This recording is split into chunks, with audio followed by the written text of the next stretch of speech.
Good morning students. आज हम कक्षा 10वीं की ऋतुराज द्वारा रचित कविता कन्यादान पढ़ेंगे। भारतीय संस्कृति में कन्या को पराया धन माना जाता है, परंतु कवि ऋतुराज ने अपनी इस कन्यादान कविता में भारतीय संस्कृति की परंपरा से हटकर स्त्री को उसके उच्च सिंहासन पर प्रतिष्ठित करने के लिए एक अलग आदर्श की प्रतिष्ठापना की है। कवि का मानना है कि भारतीय समाज व्यवस्था में स्त्रियों के लिए आचरण संबंधी जो सोचा जाता है वे आदर्श का ही केवल आदर्श भर ही हैं, अन्यथा वास्तविक जिंदगी में उनकी स्थिति उन आदर्शों से कोसों दूर होती है। उसकी कोमलता के गौरव में उसकी दुर्बलता का उपहास छिपा रहता है। कवि ने लड़की जैसा न दिखाई देने में इसी आदर्शीकरण का प्रतिकार किया है। बेटी अपनी माँ के मन के सबसे समीप और सुख दुख की सच्ची साथी होती है। उसके इसी स्नेह की उच्चता के कारण बेटी को माँ की अंतिम पूंजी कहा गया है। कविता में बेटी के प्रति माँ की कोई भावुकता नहीं है, बल्कि एक बहू और पत्नी के रूप में उसके द्वारा संचित अनुभवों की पीड़ा की प्रामाणिक सच्ची अभिव्यक्ति भी है।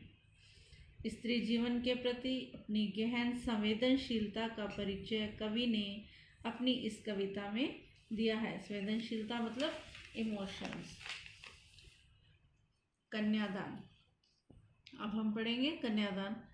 कितना प्रामाणिक था उसका दुख, लड़की को दान में देते वक्त, जैसे वही उसकी अंतिम पूंजी हो। इसमें एक माँ का दुख व्यक्त किया गया है जब वो अपनी बेटी का कन्यादान करती है।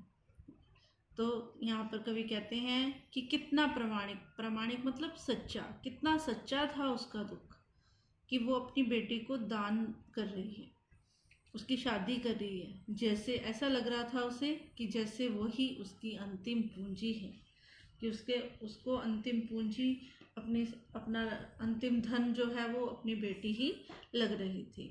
उसको ऐसा लगता था कि लड़की अभी सयानी नहीं थी। अब माँ के लिए तो बच्चे हमेशा ही छोटे रहते हैं, तो उसे अपनी बेटी ऐसा लग रहा था कि उसकी बेटी अभी इतनी बड़ी नहीं हुई है, इतनी सयानी नहीं है, इतनी समझदार नहीं हुई है, अभी इतनी भोली सरल थी, इतनी भोली भाली है, उसका सरल स्वभाव है कि उसे सुख का आभास तो होता था, कि उसे ये तो पता था कि सुख क्या है, खुशियाँ क्या है, लेकिन दुख बाँचना नहीं आता था। लेकिन बाँचना मतलब दुख पड़ना, दुख के बारे में उसे कुछ नहीं पता था, क्योंकि आपको भी पता ही है कि माँ बाप अपने बच्चों को सुख से तो जल्दी परिचित करा जाते हैं, लेकिन अगर दुख कोई आए तो उस दुख को अपने बच्चों से हमेशा छिपा कर ही रखते हैं। वो सोचते हैं कि उनके बच्चों तक उनके दुख की छाया ना पड़े। पाठिका थी वह धुंधले प्रकाश की, कुछ तुकों और कुछ लयबद्ध पंक्तियों की। उसको क्या था, उसे दुख के बारे में या किसी चीज़ के बारे में बिल्कुल हल्का हल्का धुंधला प्रकाश ही नजर आता था कि वो उसे बिल्कुल क्लियर पिक्चर नहीं थी। उसे उसी तरह से जिस तरह से कि किसी को संगीत के बारे में कुछ तुकों और लय का ही ज्ञान होता है, उसे पूरी संगीत की नॉलेज नहीं होती। उसी तरह से उस बच्चे को भी क्या है कि दुख के बारे में तो पता था, दुख के बारे में इतना नहीं पता था, सॉरी सुख के बारे में तो पता था। ठीक है। माँ ने कहा, माँ अपनी बेटी को समझाते हुए कह रही है, प्रेरणा देते हुए कह रही है कि माँ ने कहा, पानी में झांककर अपने चेहरे पर मत रीझना।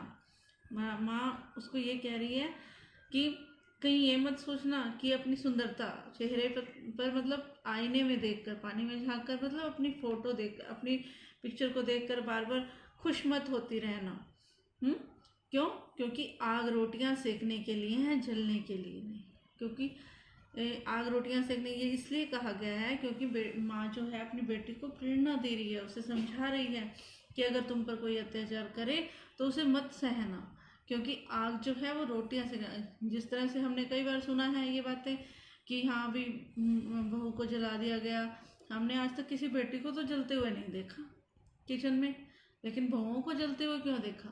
वो इसीलिए कहा गया है कि जब उन पर अत्याचार होते हैं और बेटियां जो है अपनी सुंदरता में ही खोई रहती हैं, उन्हें कुछ ध्यान ही नहीं रहता कि उनके आसपास क्या हो रहा है, तो इसीलिए उसने माँ ने प्रेरणा दी है कि बेटा कि सिर्फ खुश मत होती रहना, आसपास भी देखना कि क्या हो रहा है। आग इसीलिए कहा गया कि आग जो है वो खाना बनाने के लिए है, रोटियां बनाने के लिए है, किसी को जलाने के लिए नहीं है। और वस्त्र और आभूषण शाब्दिक भ्रमों की तरह बंधन है स्त्री जीवन के, क्योंकि सभी जानते हैं कि स्त्रियां जो हैं, लड़कियां जो हैं, वो वस्त्र और आभूषण को देखकर बहुत खुश हो जाती हैं। तो इस तरह से तो उनको यही लगता है कि अगर हमें वस्त्र और आभूषण मिलते रहे हैं तो चाहे उनके साथ कैसा भी व्यवहार होता रहे तो उन्हें ठीक लगता है। कि इसलिए कहा है कि इन शाब्दिक भ्रमों में मत पड़ना, उन्हें जो है पूरे उन्हें तो ध्यान दो ही, लेकिन अपने आसपास हो रहे वातावरण को भी ध्यान से देखना।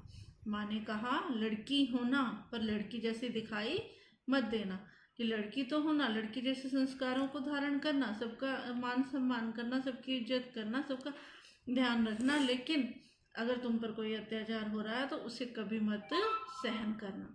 ये कहा है इसमें कन्यादान कविता में। धन्यवाद।